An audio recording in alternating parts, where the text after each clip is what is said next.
Chers auditeurs, Dear listeners, bonjour. welcome in Comme d'Archi Podcast Season 4 Saison 4, dans le monde fascinant des architectes. and in the architectural projects. Je suis Anne-Charlotte Deponte, passionnée d'architecture et docteur des universités en histoire de l'archi. I am one of the spokespersons of Anne-Charlotte, who is a PhD in architecture history. Merci Thank you d'être avec moi aujourd'hui. to be with us today. Et And maintenant, now, lundi en français, place au talent. and Wednesday, let's talk projects. In English, of course.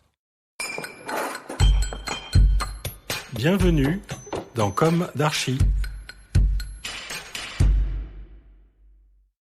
Chers auditeurs, Dear ravi de listeners, vous retrouver it's a pleasure to meet you today with Jeff Kovel of Skylab. Bonjour Jeff. Hello Jeff and welcome to Comme Vous d'Archi. êtes le fondateur You are de the la founder of the American architectural firm Skylab. basée à Portland, Your office is based in Portland, Oregon, USA. Merci de votre présence. Thank you very much for your presence for this remote interview in Comme d'Archi. Comme d'Archi.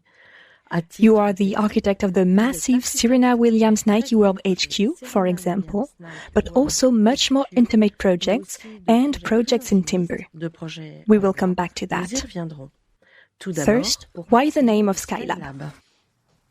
Well, thank you for having me. I'm excited to be here with you. Skylab was founded in a house overlooking the city of Portland, and the city of Portland is known for its dramatic weather. So we had a studio that had a very long, almost Bauhaus style window overlooking the city. And we used to watch the storms kind of roll through the city. And it was quite inspiring. And we found that being up where you could sort of see the weather versus being underneath the weather was also a great vantage point. And so we were looking for a name, and we actually had an event and had a naming contest at the event. And somebody had written that one down the board, and all the folks in the room really responded to it, not only because of the sort of vantage point that we had, but also because of its sort of optimistic blue sky thinking references, sort of futuristic kind of references, and also, you know, what we like to refer to as a bit of sarcasm, because the Skylab actually crashed and burned and dropped into Earth out of orbit. So it's an optimistic lookout, but with a hint of irony. Intéressant. Alors, commençons par le début. Let's start at the beginning. What is your background? How was your childhood? Where did your desire for architecture take roots? What did you study? When and how did you start your activity? Avez-vous commencé votre activité d'architecte? Great. So that's a lot of questions.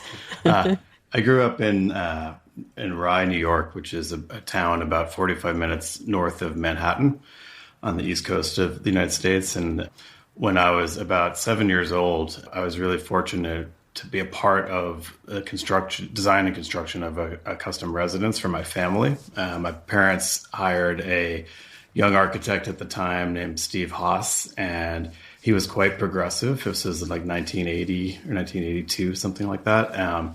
And he designed really a brilliant home.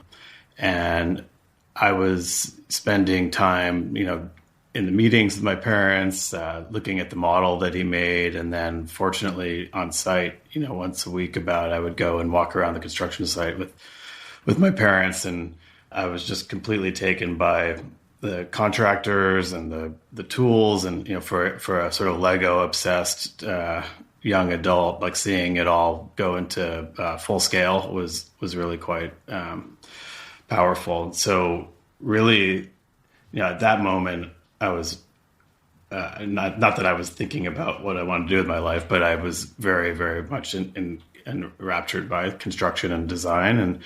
And then I grew up in a house that really was the sort of next level from an architectural point of view. It was a piece of architecture that really helped you kind of interpret the place and the way that the daylight moved through the building, and the rooms were oriented to the views. And just the living style and plan, it was just really impactful. And so I think I really got to experience the power that architecture can have on your life when it's done well.